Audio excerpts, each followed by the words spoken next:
A convoy of ships carrying 400 tons of food and aid leaves Cyprus for the war zone of Gaza. The European Parliament proposes internal reforms to the EU before enlargement to strengthen rule of law and democracy.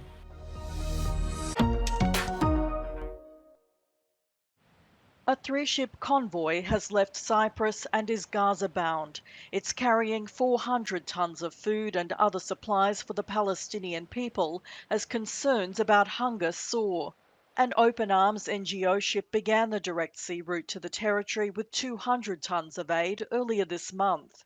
It comes after the UN court ordered Israel this week to improve the humanitarian situation in Gaza as its war with Hamas continues. Meanwhile, the US military has been dropping hundreds of tons of food and other supplies into the Strip. The airdrops are part of an international effort to work around the problems of getting it in by road. United Nations officials and some rights groups say the distribution method is inefficient. The UN says the nearly 6-month-long war has pushed thousands of Palestinians to the brink of famine. More than 32,000 have been killed. Ukraine's president is ramping up his leadership reshuffle. On Saturday, Volodymyr Zelensky fired long-serving aide Sergei Shafir from his post as first assistant. He also dismissed 5 others, including 3 advisors. The move comes just hours after Ukraine's Air Force says it shot down several Russian drones. Russia's defense ministry says its forces have launched 1 mass and 57 group strikes against Ukrainian military infrastructure facilities in the past week. Meanwhile, regional authorities are continuing to evacuate thousands of children from the Russian border city of Belgorod. They say the area has come under increasing Ukrainian shelling.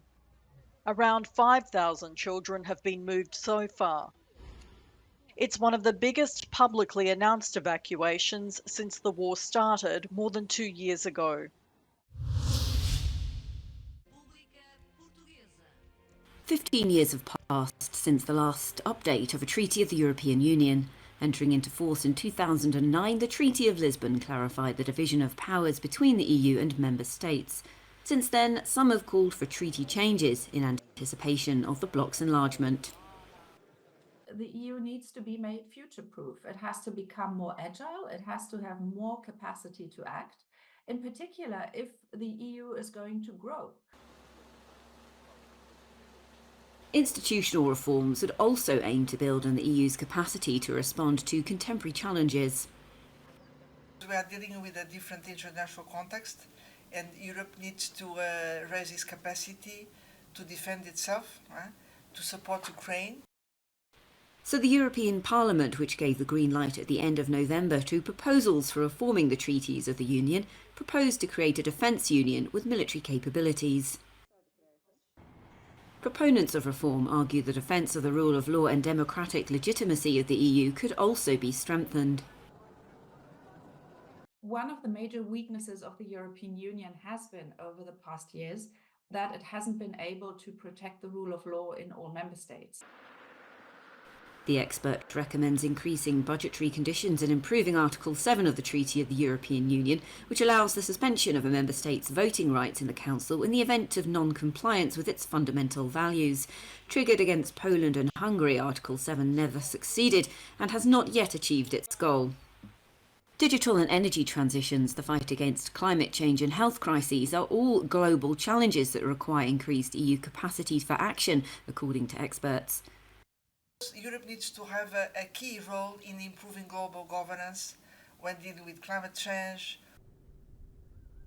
When it comes to energy, experts and MEPs propose the creation of an integrated European energy union to guarantee a stable, affordable and sustainable energy supply for Europeans.